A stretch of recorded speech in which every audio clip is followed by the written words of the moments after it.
Hello student, Dolly Sharma from Dolly coaching method. सबसे पहले बोलूंगी चैनल को सब्सक्राइब कीजिए, वीडियोस के लिए बेल आइकन को प्रेस कीजिए। तो अभी मैं जो आपको बता रही हूँ वो थोड़े से इंपॉर्टेंट क्वेश्चन है जो 5 वीडियो के अलावा आपको थोड़े से और करने हैं। जैसे इसमें दिया हुआ है 2 particles P and Q describe SHM, same amplitude same frequency along the same straight line. तो देखिए, same amplitude same frequency along the same straight line, the maximum displacement between 2 particle is a√2। आपको initial phase find out करना है। तो इस question में देखिए ज्यादा टफ नहीं है, केवल हमने क्या करना है, फर्स्ट इक्वेशन ये अज्यूम की हुई है, एम्पलीट्यूड देखिए दोनों इक्वेशन में सेम है, फ्रीक्वेंसी सेम है, यहाँ मैंने फेज डिफरेंस φ1 और यहाँ φ2 माना है। सिंपल, अगर आप यहाँ डिफरेंस निकालो x1 माइनस x2, इसे हम मॉड में कैरी कर रहे हैं डिफरेंस को, a कॉमन लेंगे, इसे लिखेंगे omega t plus φ1 minus sine omega t plus φ2। तो देखिए ऑब्जेक्टिव आप इसका आंसर याद रखना, लेकिन सोल्यूशन केवल करके दिखा दे रही हूँ। साइन सी माइनस डी का फॉर्मूला होता है 2 cos c plus D by 2 and sine c minus D by 2। तो इस फॉर्मूले को जब हम यहाँ पर सॉल्व करेंगे, x1 माइनस x2 की वैल्यू निकालेंगे तो ये a आएगा। ब्रैकेट में आप लिखोगे 2 साइन ओमेगा टी कैंसिल हो जाएगा, आप इसे लिखोगे φ1 प्लस इसमें कैलकुलेशन करेंगे तो आएगा φ1 प्लस φ2 प्लस 2 ओमेगा, ये वैल्यू कॉस के संग रहेगी 2 ओमेगा टी अपॉन 2 एंड दूसरा टर्म होगा आपका साइन। इस केस में आप लिखोगे φ1 माइनस φ2 अपॉन 2। तो देखिए जब हम इसकी मॉड वैल्यू निकालेंगे तो सिंपल सा ध्यान रखिए, इस वैल्यू को इन्होंने लिख रखा है a√2, तो आप यहाँ लिखोगे a√2 is equal to a और ये 2 वैल्यू बाहर निकाल लोगे, यहाँ आएगा cos φ1 plus φ2 plus 2 omega t upon 2 and sine φ1 minus φ2 upon 2। पूरा के पूरी वैल्यू जो है वो आपकी मॉड में है, a से a कैंसिल हो जाएगा।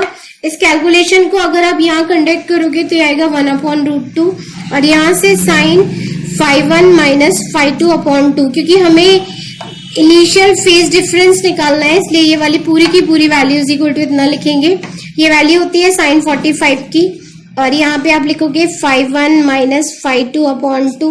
सिंपल साइन से साइन कैंसिल होगा, π/4 is equal to φ1 minus φ2 upon 2, यानी φ1 माइनस φ2 की वैल्यू π/2 होगी। तो इस केस में इनिशियल फेज डिफरेंस रहेगा 90 डिग्री। एक बार फिर से देख लीजिए question, 2 particles P and Q describe SHM of same amplitude, same frequency along the same straight line. The maximum distance between 2 particles is a√2। यानी आप एक फॉर्मेट याद रख सकते हो। इसमें फॉर्मेट क्या कि अगर आपके पास कुछ ऐसा क्वेश्चन आता है तो आप सिंपल सा एक फॉर्मूला याद रख सकते हो, distance between the particles is equal to sin φ1 minus φ2 upon 2 with amplitude with 2a। यानी ये वैल्यू हमेशा इसके इक्वल याद रखिए, जो भी डिस्टेंस होगा वो आप यहाँ लगा दोगे, उसके अकॉर्डिंग फेज वैल्यू आपके पास क्रिएट हो जाएगी। तो ऑब्जेक्टिव के लिए बस आप इतना जो रिजल्ट है उसे लर्न करेंगे। तो इसके लिए कंडीशन क्या है, having same amplitude, having same amplitude same frequency and along the same straight line। अगर ये वाला कंडीशन फॉलो हो रही है कहीं भी तो आप ये रिजल्ट निकाल सकते हो। यहाँ पे लिख सकते हैं डिस्टेंस बिटवीन टू SHMs या 2 पार्टिकल्स, और उस केस में आप यहाँ से फेज डिफरेंस निकाल सकते हो। एक छोटा सा क्वेश्चन और देखिए, इसका भी मैं आपको बोलूंगी रिजल्ट आप याद कीजिए, लेकिन मैंने पूरा सॉल्व कर रखा है।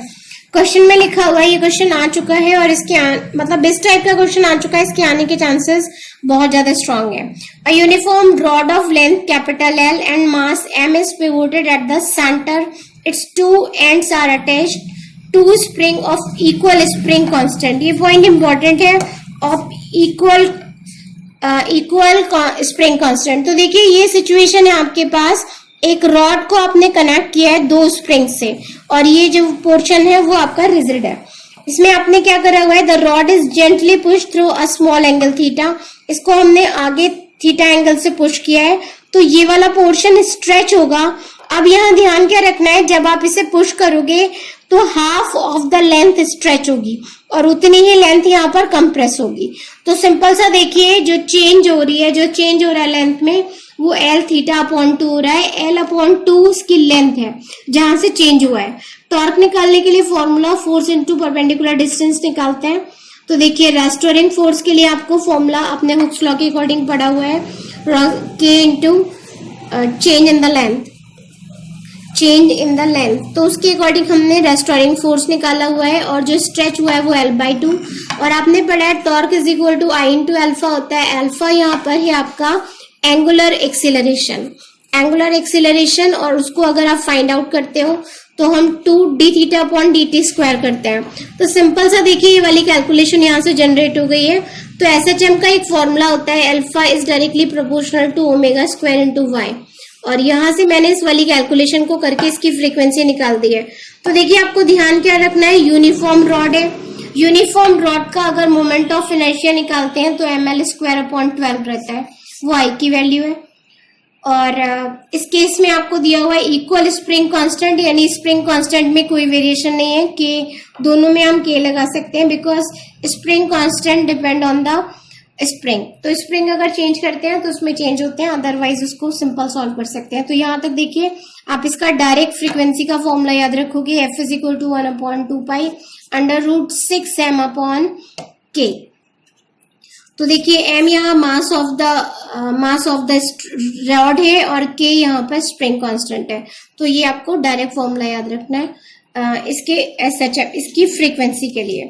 इसी में एक और छोटा सा क्वेश्चन देखिए, इस क्वेश्चन में आपको दिया हुआ है simple pendulum with length L and mass m of the Bob is vibrating with amplitude A। यहाँ पर इसकी कैलकुलेशन करते समय ध्यान रखिए, जो सिंपल पेंडुलम है उसकी लेंथ L है और आपने उसे A एम्पलीट्यूड तक वाइब्रेट किया है। आपको मैक्सिमम टेंशन फाइंड आउट करना है। तो सिंपल सा देखिए, ये जो मोशन है, आपने अगर सर्कुलर मोशन पढ़ा होगा इन द वर्टिकल सर्किल, तो हम यहाँ दो पोजीशन कंसीडर करते थे, एक टॉप और एक बॉटम। उसी फॉर्मेट को लगा के मैंने यहाँ से टेंशन निकाली एट द लोएस्ट एंड। और जब हम इस इक्वेशन को सॉल्व करते हैं तो देखिए, इस पोजीशन में इसे O, इसे A और इसे B कहेंगे।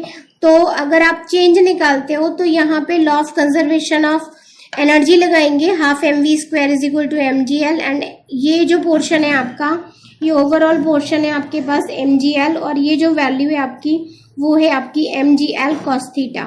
इसमें से डिफरेंस निकाल के हम इस वैल्यू को निकालेंगे। तो आप डायरेक्ट लिख सकते हो that is equal to mgh is equal to half mv²। इस केस में तो वेलोसिटी निकाल देंगे। इस वैल्यू को जब आप यहाँ पुट करोगे तो mg, this is your mv² की वैल्यू जब आप यहाँ पर लगाओगे तो ये 2g 1 माइनस cos थीटा आएगी। सिंपल आप इसमें से mg कॉमन ले सकते हो। ब्रैकेट में आपके पास बचेगा 1 प्लस 2 ब्रैकेट में आपके पास बचेगा 1 माइनस cos थीटा। इस कैलकुलेशन को जब हम कंडक्ट करेंगे तो इसमें एक चीज देखिए, यहाँ पर mg ऐसी रहेगा, ये 1 प्लस, इसको आप लिख सकते हो 2 sin² थीटा बाई 2। अब यहाँ से एक सिंपल सा कॉन्सेप्ट देखिए, एंगल आपने क्या बोला है, स्मॉल है। If angle theta is small, तो sin² थीटा बाई 4 की जगह आप सिंपल θ² बाई 4 लिखोगे, यानी finally you have got mg 1 plus θ²। तो इसका टेंशन आ रहा है, और थीटा अगर आप निकालते हो तो थीटा की वैल्यू अगर हम निकालेंगे तो हमने एक फॉर्मूला पढ़ रखा है, एंगल इज इक्वल टू होता है आर्क अपॉन रेडियस। तो इसके अकॉर्डिंग आर्क की वैल्यू है a और लेंथ ये दे रखी है रेडियस l, यानी आपके पास इस वाले केस में t की वैल्यू आ जाएगी mg ब्रैकेट में 1 प्लस a² अपॉन l²। तो इस केस में ध्यान रखिए, अगर कभी ये वाला फॉर्मेट दिया होगा, a simple pendulum with length l, mass m of the Bob is vibrating with amplitude a, तो मैक्सिमम टेंशन आप ध्यान रखेंगे mg 1 plus a² upon l² आएगा। एक छोटा सा क्वेश्चन और, जो इसके बाद आपको वेव मोशन में से और कुछ भी नहीं करना है। यहाँ देखिए, दो सिचुएशन कंसीडर की हुई है मैंने। क्वेश्चन में लिखा है, इस टाइप का क्वेश्चन बहुत आता है अगर SHM से आता है तो, wooden cube of side L floats in a liquid of density rho. तो ये ध्यान रखिए, डेंसिटी ऑफ द लिक्विड क्या दे रखी है, rho, with its upper and lower faces horizontal. ये दोनों फेसेस हॉरिजॉन्टल है। The cube is pushed slightly down and release the time period. तो ये ध्यान रखना है, वुडन बॉक्स या वुडन कोई भी चीज किसी भी फॉर्म में होगी, अगर आप वाटर में पुश करते हो तो उसकी मोशन एसएचएम होती है। तो सिंपल सा ध्यान रखो, जो हम टाइम पीरियड निकालते हैं, टाइम पीरियड का कॉन्सेप्ट वही है कि हम फोर्स निकालते हैं। देखिए जितनी भी चीजों में मैं टाइम पीरियड निकाल रही हूँ, कॉन्सेप्ट क्या है, हम फोर्स फाइंड आउट कर रहे हैं, फोर्स को हम मास इंटू एक्सलेरेशन के इक्वल रख रहे हैं और उसके बाद इसको माइनस के एक्स के इक्वल रखते हैं और एम इंटू ए, और यहाँ से हम a equal to minus k upon m into x generate करते हैं। और ये जो के अपॉन एम होता है, यहाँ से एंगुलर फ्रीक्वेंसी निकाल के टाइम पीरियड निकालना हो तो टाइम पीरियड कन्वर्ट कर लेते हैं, क्योंकि omega is equal to 2 pi n भी होता है और omega is equal to 2 pi upon t. तो उसके अकॉर्डिंग डायरेक्ट आप इस रिलेशन को ध्यान रखना। इस केस में टाइम पीरियड वैसे मैंने सॉल्व किया है, लेकिन ऑब्जेक्टिव है तो डायरेक्ट आप रिजल्ट याद रख सकते हो कि t is equal to 2 pi under root L D upon rho into g होगा। एल यहाँ पे लेंथ या side of the wooden box है, D density of the wooden box है, रो यहाँ पर डेंसिटी ऑफ द लिक्विड है और जी ग्रेविटी है। करा क्या है मैंने यहाँ पर, देखिए जब हमने फोर्स निकाला है तो mg माइनस रो ए L0 प्लस एक्स, L0 इसकी ओरिजिनल पोजीशन है और x आपने इसे डिप किया तो इसमें जो मोशन हुआ है वो इस फॉर्मेट में रहेगा। तो यहाँ से देखिए अगर आप मास निकालते हो तो मास निकालते समय हम लिखते हैं area into length into density, तो उसी फॉर्मेट को हमने यहाँ फॉलो किया हुआ है। तो अगर मैं आपसे बोलूँ कि f की वैल्यू लिखनी है तो f के प्लेस में आप लिखोगे DALA, ये मास है और यहाँ पे ये क्या एक्सेलरेशन है, और इसकी वैल्यू अगर आप निकालोगे तो DAL इंटू जी लिखेंगे और यहाँ रो ए L0 जी रहेगा और ये होगा रो ए एक्स इंटू जी। इसको सॉल्व करेंगे तो फाइनली आपके पास ए की वैल्यू इसके बराबर आएगी और यहाँ से आप टाइम पीरियड फाइंड आउट कर सकते हो। इस टाइप की और वीडियोस के लिए आप मेरे चैनल को सब्सक्राइब कर लो। इस पे केमिस्ट्री और फिजिक्स के बहुत सारे वीडियोस अवेलेबल हैं जो आपको कॉम्पिटिटिव एग्जाम में बहुत ज़्यादा हेल्प करेंगे।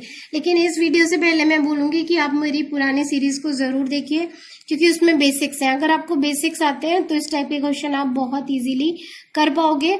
और जिन लोग को इन वीडियोस से समझ नहीं आया तो वो इतना ज़रूर करिएगा कि इन क्वेश्चनों के रिजल्ट लर्न कर लीजिएगा, क्योंकि इस टाइप के क्वेश्चन आने के चांसेस बहुत ज़्यादा स्ट्रांग है। अगर आपको रिजल्ट आता होगा तो भी आप उन्हें सॉल्व कर पाओगे।